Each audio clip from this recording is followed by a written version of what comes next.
Hello everyone, this is Sasmita. Welcome to my channel. आज हम discuss करने वाले हैं क्लास 7 PT2 का इंग्लिश का एक सैंपल पेपर। फुल मार्क है 40, total time 90 minutes. Question paper discussion start करने से पहले मैं आपको बता दूं, last year periodic test 2 start होने से पहले आपका सिलेबस पूरा चेंज हो चुका था।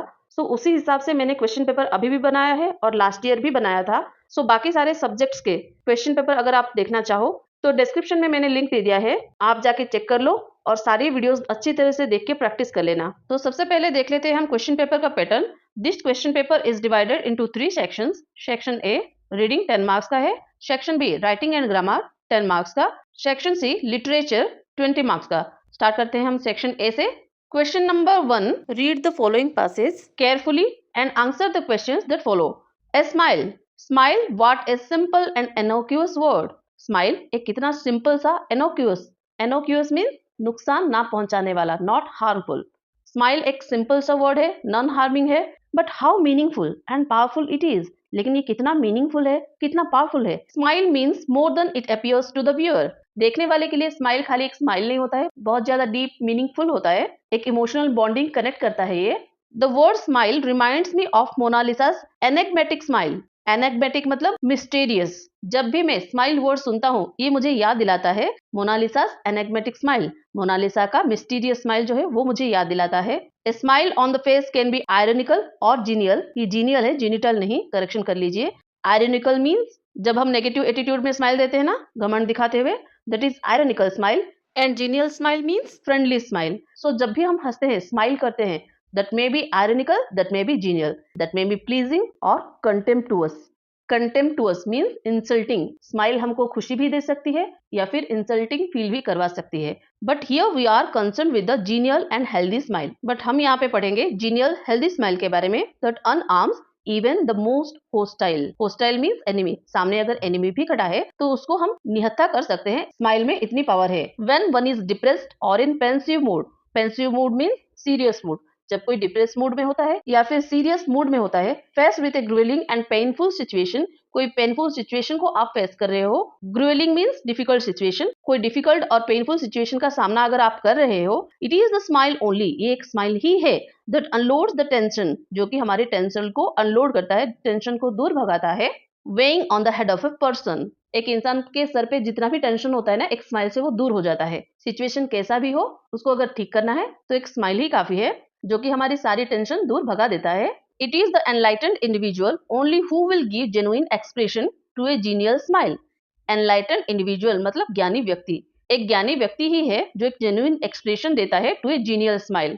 For he has learn to count the blessings that God has bestowed on him. क्योंकि उसको पता है, बुद्धिमानी व्यक्ति एनलाइटेंड इंडिविजुअल को पता है कि गॉड ने उसको बहुत सारे ब्लेसिंग्स गिफ्ट में दिए हैं और वो उन ब्लेसिंग्स को काउंट करता रहता है, इसीलिए हमेशा वो खुद स्माइल करता है और दूसरों की स्माइल की वैल्यू भी करता है। Tons of favours that he has done to him, God ने जितने भी फेवर्स उस पे किए हैं, tons of favours, lots of favours, innumerable gifts that he has showered on him bountifully. Bountifully मतलब a lot of gifts that God has given to him. He knows the value of those gifts. Next paragraph. Each day brings a new hope, a new message and a new life. हर रोज एक नया hope मिलता है, एक नया message मिलता है और एक नई लाइफ की शुरुआत होती है। I admire every sunrise. मैं एडमायर करता हूँ every sunrise, हर एक सनराइज की। And I try my best to fit in the most during the hours ahead. और मैं पूरी कोशिश करता हूँ कि आने वाले समय में मैं अपने आप को टाइम के साथ पूरा फिट कर सकूँ। Do you know why? आपको पता है क्यों? Because I have learned to count the blessings bestowed upon me. क्योंकि मैंने काउंट करना सीख लिया है, लर्न कर लिया है, जो कि गॉड ने मुझे ब्लेसिंग्स के हिसाब से दी है। And I smile fiery arguments with a friend, heated tempers, a lost match, and unnecessary conflict over trifles. How come that I am still alive? जब भी मेरी कोई दोस्त के साथ आर्ग्यूमेंट हो जाती है, heated tempers means becoming angry easily.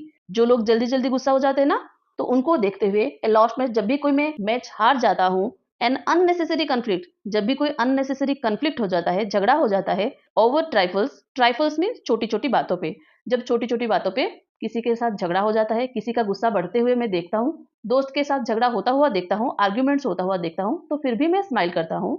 How come that I am still alive, अभी तक मैं कैसे जिंदा हूँ। आई स्माइल, ये सोचते ही मैं स्माइल कर देता हूँ। That was the top secret of my life, ये मेरे लाइफ का सबसे बड़ा सीक्रेट है। But now it is an open secret. लेकिन अब ये एक ओपन सीक्रेट बन गया है क्योंकि आप सबको ये बात पता चल गई है। Do you know why I smile? क्या आपको पता है कि मैं स्माइल क्यों करता हूँ? Yes, I count my blessing. हाँ, मैं हमेशा अपनी ब्लेसिंग्स काउंट करते रहता हूँ। All is a symphony and a song when the smile comes along. जब साथ में स्माइल होती है तो हर सिचुएशन एक सिम्फोनी में आ जाता है, एक गाने जैसा लगने लगता है। When you feel discourage thinking that all is lost, सब कुछ खो गया है ऐसा सोच के जब भी आप डिस्करेज फील करो, काउंट योर ब्लेसिंग्स। आप अपना ब्लेसिंग्स काउंट करना स्टार्ट करो। The frown will be replaced by A pleasing smile. Frown means गुस्सा, एंगर। अंदर जो आपका गुस्सा भरा पड़ा है, that will be replaced with a pleasing smile. On the basis of the reading of the above passages, choose the correct option. अभी ऊपर जो आपने पढ़ा एक पैसेज, उसकी बेसिस पर आप नीचे दिए गए क्वेश्चंस का करेक्ट आंसर दीजिए। Question number 1, the writer describes the smile as charming, a joyous expression, a happy response, meaningful and powerful. जैसे कि सबसे पहले आपने ऊपर पढ़ा है ना, देखिए ऊपर यहाँ पे लिखा गया है how meaningful and powerful it is. That means smile is meaningful and powerful. So हम यहाँ पे चूज करेंगे option 4, that is meaningful and powerful. Next आता है question number B, it is an enlightened person who gives a genuine and genial smile. जैसे कि ऊपर हमने पढ़ा था उसी हिसाब से हम यहाँ पे चूज करेंगे option 3, he is thankful for God's blessings bestowed upon him. Next is C, the word smile reminds the writer of. तो यहाँ पे हम चूज करेंगे option 2, Mona Lisa. This one will be the correct answer. Next आगे बढ़ते हैं हम D की तरफ। Find a word in the given passage which means the same as small. Passage में ऐसा कौन सा वर्ड है जिसका मीनिंग स्मॉल है? जीनियल नहीं, जीनियल मीन्स फ्रेंडली। ग्रुएलिंग नहीं, gruelling means difficult situation. Trifle, trifle means छोटी छोटी बातें। हाँ, ये स्मॉल के लिए हमने यूज किया था। So option 3, trifle will be the correct answer.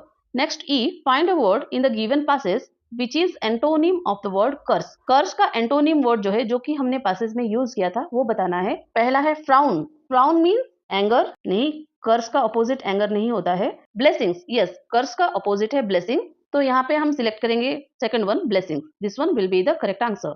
Next आगे बढ़ते हैं क्वेश्चन नंबर 2 की तरफ। Read the following passage carefully and answer the questions that follow. अब नीचे जो पैसेज दिया गया है उसको पढ़ना है और क्वेश्चंस का आंसर देना है। Our ancestors had great difficulty in getting books. Ancestor means हमारे पूर्वज। हमारे जो पूर्वज थे उनको बुक्स मिलने में बहुत डिफिकल्टी होती थी। Now our difficulty is what to read. लेकिन अब हमारे लिए डिफिकल्ट सिचुएशन ये है कि हम पढ़े क्या, कौन सा बुक पढ़ें। There are books and books but our hours of reading are very low. आज के जमाने में चारों तरफ बुक्स ही बुक्स है, लेकिन हमारे पास पढ़ने का जो टाइम है वो बहुत कम है। Therefore choice becomes essential. इसीलिए चॉइस बहुत जरूरी हो जाती है। We should be very careful about what we read. हमको केयरफुल रहना चाहिए कि हम क्या पढ़ रहे हैं। There are books which poison our life. ऐसे भी बुक्स हैं जो हमारी लाइफ को पॉइजन कर देते, टॉक्सिक कर देते हैं बाय सजेस्टिंग इवल्स, क्योंकि वो हमको गलत चीजें सिखाते हैं। We should keep them at arm's length. Arm's length मतलब एक हाथ डिस्टेंस में। दैट मीन्स यहाँ पे बोला गया है जो बुक्स हमको इविल सिखाते हैं वैसे टाइप्स के बुक्स को हमको दूर रखना चाहिए। We should read only those books which have stood the test of time. हमको सिर्फ वही बुक्स पढ़ना चाहिए जो कि टाइम के एग्जाम में खड़ा उतरा है। Such books are our great classics. और ऐसे बुक्स क्या है? हमारे क्लासिक बुक्स, पुराने बुक्स हैं, like the Ramayana and the Gita. जैसे कि रामायण, गीता, ऐसे बुक्स हमको पढ़ना चाहिए। They contain the wisdom of our sages and saints. इसमें हमारे सेजेस, सेंट्स, इन लोगों का विजडम है। सेजेस सेंट्स मीन्स ऋषि मुनियों का विजडम मतलब ज्ञान है। They have appealed mankind from generation to generation. Reading of such books has ennobling influence on our mind and characters. अगर ऐसे बुक्स हम पढ़ेंगे हमारे दिमाग पे, हमारे कैरेक्टर पे एक अच्छा इम्पैक्ट पड़ेगा। It gives us spiritual enjoyment. ऐसे बुक्स हमको स्पिरिचुअल हैप्पीनेस देते हैं। These books give us instructions with entertainment. ऐसे बुक्स हमको एंटरटेनमेंट के साथ इंस्ट्रक्ट करते हैं, गाइड करते हैं। They represent our ancient culture. हमारे पुराने कल्चर, संस्कृति जो थी उसको रिप्रेजेंट करते हैं ये books. They set before us high ideals to follow. They are our best friends. ये जो बुक्स है हमारे बेस्ट फ्रेंड्स हैं, बेस्ट गाइड्स हैं एंड बेस्ट ट्रेजर। और हमारे लिए बेस्ट ट्रेजर है, खजाना है हमारे लिए। चलिए देख लेते हैं question answer. Now answer the following questions by choosing the correct option. First one is we should be selective because हमको सिलेक्टिव होना चाहिए क्योंकि there is a great number of books available to us. There is a scarcity of books. There are only bad books in the market. None of the above, इनमें से कोई भी नहीं है। नहीं, बहुत सारे बुक्स हमारे पास है ना, हमने पढ़ा था जैसे कि पैराग्राफ में। तो first one will be the correct answer, there is a great number of books available to us. आगे बढ़ते हैं नेक्स्ट क्वेश्चन की तरफ। We should avoid those books, हमको अवॉइड करने चाहिए ऐसे books which cost high price, come in paper pack, corrupt our lives by suggesting evils. Yes, this one is the correct answer, third one. Next आगे बढ़ते हैं next question की तरफ, that is C the books which have stood the test of time are called, answer होगा classics. Question number D, what is or are special quality or qualities of classics. Classic books जो हैं उनकी special quality क्या है? They affect our mind in a good way, हमारे mind को एक अच्छी डायरेक्शन में लेके जाते हैं। They teach us something great and also entertain us, हमको एंटरटेन कराते हुए अच्छी चीजें सिखाते हैं। They help us in our spiritual growth, हमारी स्पिरिचुअल ग्रोथ में हेल्प करते हैं।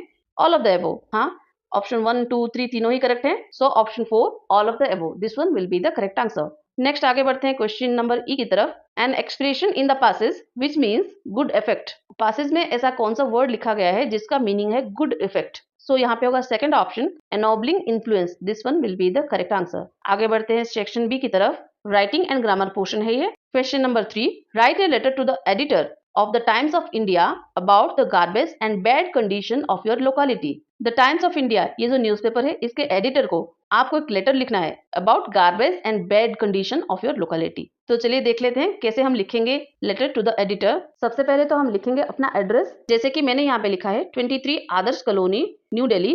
नेक्स्ट एक लाइन छोड़ के आपको डेट लिखना है, जैसे कि मैंने लिखा है 10 अक्टूबर 2024। एक लाइन छोड़ के आपको लिखना है the editor, the Times of India, New Delhi. फिर एक लाइन छोड़ के आपको लिखना है subject, garbage problem in our locality. नेक्स्ट एक लाइन छोड़ के सैल्यूटेशन, रेस्पेक्टेड सर। फिर जो भी हम लिखेंगे लेटर में, that is called the body of the letter. Body of the letter को हम डिवाइड करेंगे 3 पार्ट्स में। 3 पार्ट्स मतलब 3 पैराग्राफ्स में हम इसको कंप्लीट करके लिखेंगे। पहले पैराग्राफ में हम लिखेंगे, through the columns of your esteemed newspaper, I would like to draw the kind attention of concerned authorities towards the garbage problem in our locality. हमारे लोकेलिटी में जो गार्बेज की प्रॉब्लम है उसके लिए मैं कॉन्सर्न अथॉरिटीज का अटेंशन ड्रैग करना चाहती हूँ by publishing about it in your newspaper. Next paragraph में हम लिखेंगे, one of the most common problem in our locality is that, हमारी लोकेलिटी में सबसे बड़ा प्रॉब्लम ये है कि the colony garbage dustbin boxes are not cleared on a regular basis. Regular basis पे हमारी कॉलोनी के डस्टबिन बॉक्सेस क्लियर नहीं किए जाते हैं। As a result garbage piles up, इसके वजह से गार्बेज पाइल अप होता जा रहा है on the streets of our residential areas.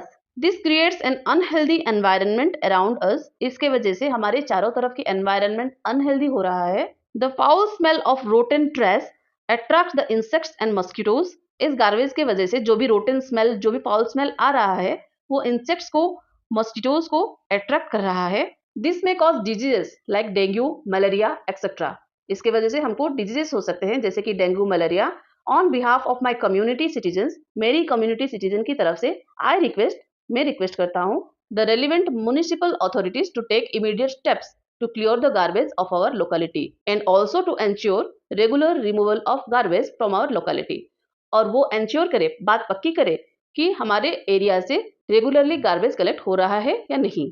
अब लिखना है आपको third paragraph, therefore I shall be highly obliged if you kindly write an editorial on this subject to attract the attention of higher authorities to solve the problem. उसके बाद लिखना है एक line छोड़ के, योर्स फेथफुली, आपका नाम कुछ भी हो, जैसे कि मैंने लिखा है एस कुमारी। नेक्स्ट इसके और में एक और क्वेश्चन है, that is right the biography sketch of Nelson Mandela, the first black president, in your own words, not more than 100 to 125 words. Clues have been given. तो आपको नेल्सन मंडेला, इनके बारे में बायोग्राफी स्केच लिखना है, जिसके लिए कि क्लूज नीचे दिए गए हैं। चलिए देख लेते हैं क्लूज क्या है। फुल नेम नेल्सन रोहिलाला मंडेला, तो इसको यूज करके आप एक सेंटेंस बना दीजिए। नेक्स्ट है born 18 July 1918, royal family of South Africa, got an English name Nelson from his teacher, local mission school. So यहाँ पे उनका बर्थडे, कौन से फैमिली से वो बिलोंग करते हैं, उनका नाम नेल्सन किसने दिया, और स्कूल का नाम, ये सब मेंशन किया गया है। इसको यूज करके आप एक सेंटेंस बना देना। नेक्स्ट है education, Methodist college at Beaufort university of Witwatersrand, law, African National Congress. तो कौन से कॉलेज से, कौन से यूनिवर्सिटी से उन्होंने लॉ पास किया था, और उन्होंने अफ्रीकन नेशनल कांग्रेस, ये पॉलिटिकल पार्टी ज्वाइन की थी। नेक्स्ट है 1944 led peaceful protest and arm resistance. जब वो अफ्रीकन नेशनल कांग्रेस पार्टी में थे तब 1944 में उन्होंने बहुत सारे प्रोटेस्ट लीड किए थे, जिनमें से कि कुछ पीसफुल प्रोटेस्ट है और कुछ आर्म रेजिस्टेंस भी है। Next one is protected rights of blacks. उन्होंने ब्लैक्स की राइट्स के लिए प्रोटेस्ट किया था।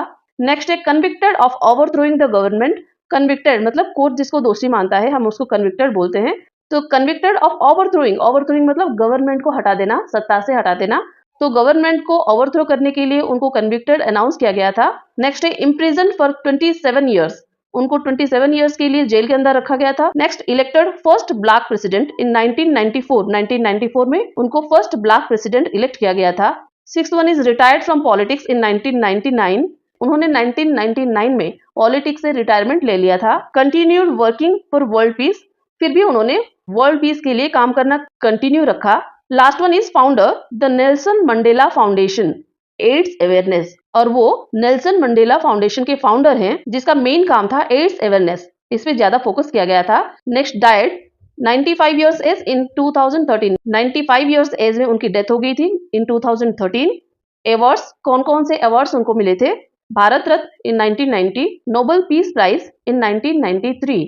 तो ये सब क्लूज को यूज करके आपको नेल्सन मंडेला के ऊपर एक बायो स्केच लिखना है। ये देखिए biography sketch about Nelson Mandela. सबसे पहले मैंने लिखा है heading Nelson Mandela the first black president. Next एक लाइन छोड़ के मैंने स्टार्ट किया बायोग्राफी स्केच लिखना। इसमें हमको सारे जो नाउन है उसको थर्ड पर्सन में कन्वर्ट करना है। दैट मीन्स हमको यहाँ पे आई यू ये सब यूज नहीं करना है, हमको सिर्फ ही शी ऐसे यूज करना है। तो चलिए देख लेते हैं हमने क्लूज को यूज करके कौन कौन से सेंटेंस लिखे हैं। मैंने लिखा है यहाँ पर His full name was Nelson Rolihlahla Mandela. He was born in 18 July in 1918 in a royal family of South Africa. He got his English name Nelson from his teacher at local mission school. While studying law in Methodist College at Beaufort University of Witwatersrand, he joined the African National Congress. In 1944, he was the leader of both peaceful protest and armed resistance in ANC. He fought to protect the rights of blacks. Being convicted of overthrowing the government, Nelson Mandela was imprisoned for 27 years. He was elected as the first black president in 1994. He retired from politics in 1999, but still he continued working for world peace. He was the founder of the Nelson Mandela Foundation. Its only focus was on AIDS awareness. Nelson Mandela died at the age of 95 years in 2013. He was honored with awards like Bharat Ratna in 1990 and Nobel Peace Prize in 1993. Next question number 4. Answer the following questions by choosing the correct option. First one is please dash my humble present. तो यहाँ पे हम choose करेंगे option B accept. Please accept my humble present. Next one is fill suitable words in the following sentences. Helper, companion, partner and accomplice. First one is I am mother's little dash. I am mother's little helper. Next one is a faithful dash such a dog. A faithful companion such a dog. Next one is if you take my tip, what does it mean? इसका meaning है if you take my advice. Next one is change the narration from direct to indirect speech. नीचे जो भी दिया गया है वो direct speech में लिखा गया है, आपको इनडायरेक्ट स्पीच में उसको कन्वर्ट करना है। So first one is Rima said to me yesterday my father is mending and washing the machine. जब भी डायरेक्ट स्पीच को इनडायरेक्ट स्पीच में आप कन्वर्ट करो तो ध्यान रखना जितने भी कॉमास इन्वर्टेड कॉमास हैं उन सबको उठा देना।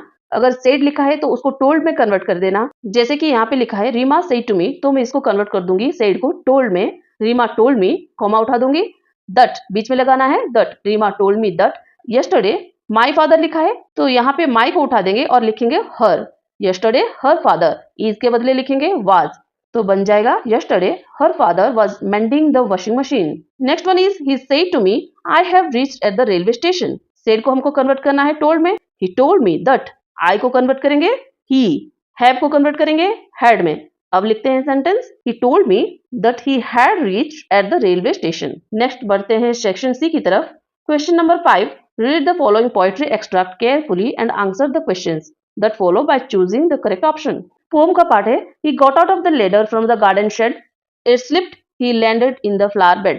ये कौन सी पोम का पार्ट है आप कमेंट सेक्शन में लिख के मुझे बताना। तो गार्डन शेड से उन्होंने लेडर लिया और ट्री के ऊपर चढ़ने की कोशिश की बट इट स्लिप्ड, और वो फ्लावर बेड के ऊपर गिर गए। सो यहाँ पे क्वेश्चन है first one who is he in the above stanza. ऊपर जो स्टांजा हमने पढ़ा उसमें ही कौन है?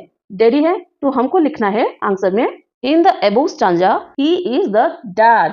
Next one is which object slipped in the poem? The object slipped in the poem was the ladder. Next one is who are watching him falling down? उनको गिरते हुए कौन कौन देख रहे थे वहां पर? तो मम्मी देख रही थी, छोटी सी बच्ची जो है वो भी देख रही थी, एंड द कैट। तो हम यहाँ पे लिखेंगे the daughter and her mother and the little cat are watching him falling down. Next one is what does he want to do in the poem? ये जो पोम हमने पढ़ा है उसमें डैड क्या करना चाहते थे? ट्री के ऊपर चढ़ने की कोशिश बार बार वो क्यों कर रहे थे? क्योंकि वो कैट को बचाना चाहते थे। वही चीज हमको यहाँ पे लिखनी है, he wants to bring down the stuck cat in the tree। Next आगे बढ़ते हैं क्वेश्चन नंबर 6 की तरफ। Read the extract given below and answer the following questions। When they returned, Nishad told me he had been to see Mr. Nath and I felt annoyed that I had not been there। जब हम लौटकर आए, निशद ने मुझे बोला कि वो mister नाथ से मिलने गया था और ये सुनते ही मैं annoyed हो गई।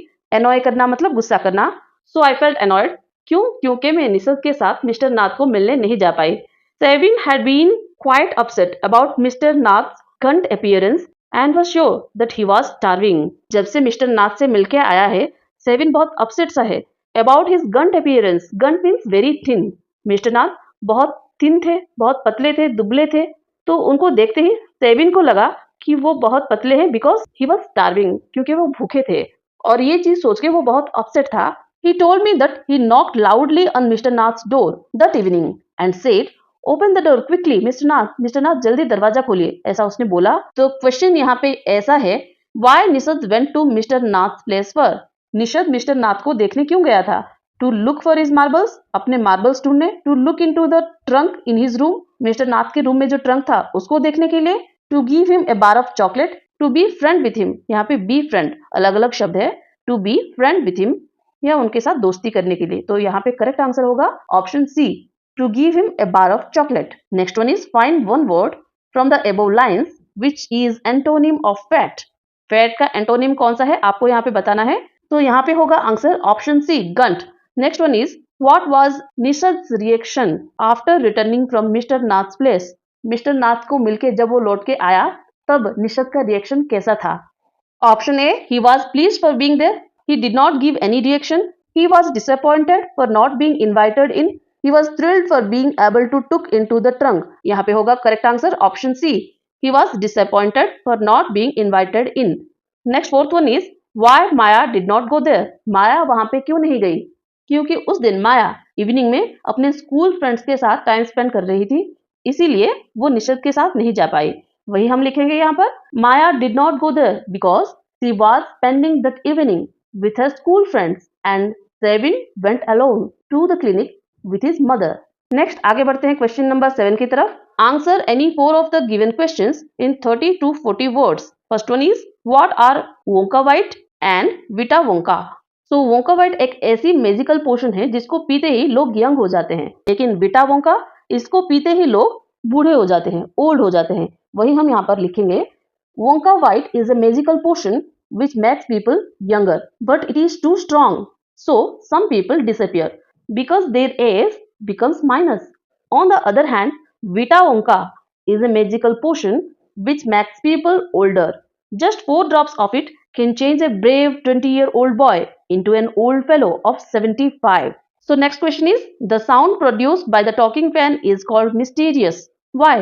फैन से जो साउंड प्रोड्यूस हो रही थी उसको मिस्टीरियस बोला गया है। क्यों? क्योंकि फैन चलती है इलेक्ट्रिसिटी से और फैन से जो साउंड आ रही थी that is an electrical sound, और पोएट ने सोचा कि ये साउंड प्रोड्यूस करते हुए फैन उनको कुछ बोलना चाहती है, लेकिन वो क्या बोलना चाहती है वो पोएट के समझ में नहीं आया। सो उन्होंने बोला है कि the sound of the talking fan is mysterious. वही हम यहाँ पे लिखेंगे, the poet imagine that the fan was trying to talk as it was producing sound, but the poet was unable to understand what it was trying to say, so he called the sound produced by the talking fan as mysterious।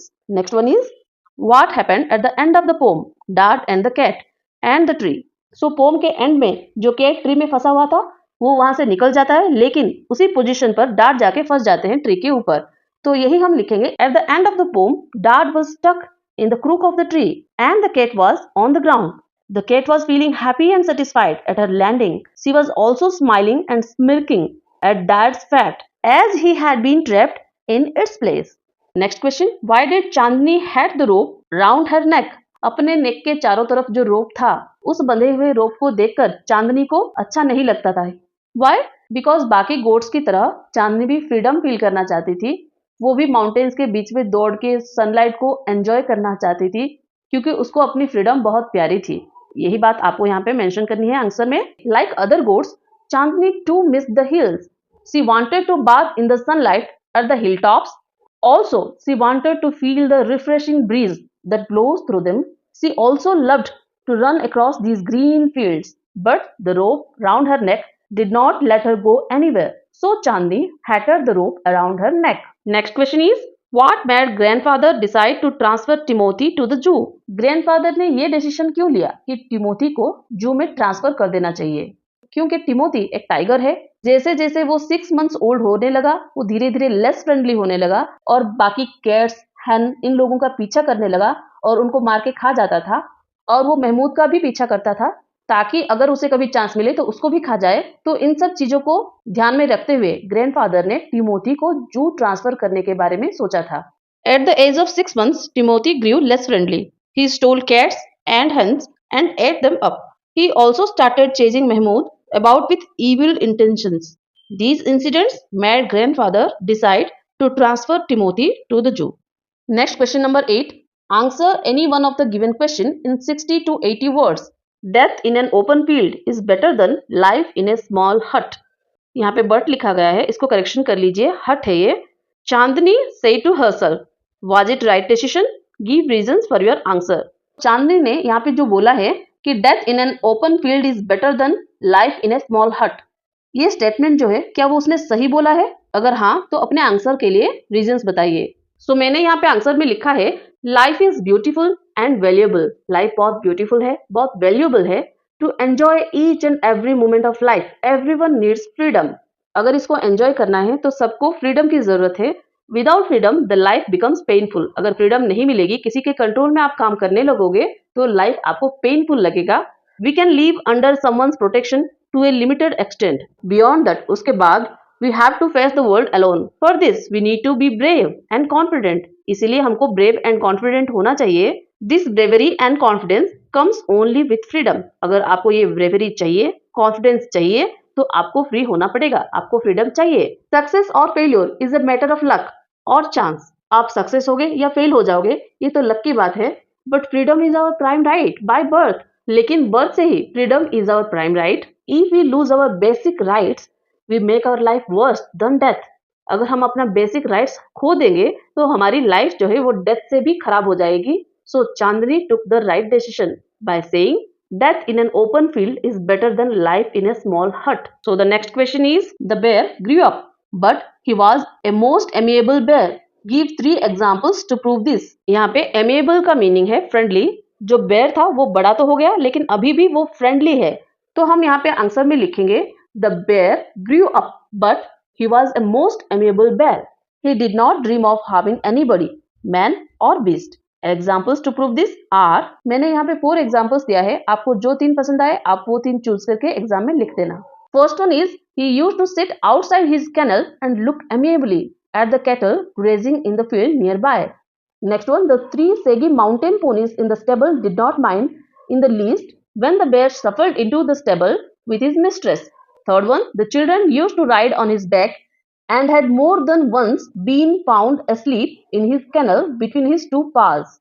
Fourth one, the 3 dogs loved to play all sorts of games with him, pull his ears and his stump of tail and tease him in every way, but he did not mind it in the least. So students, यहाँ पे हमारा question paper खत्म होता है.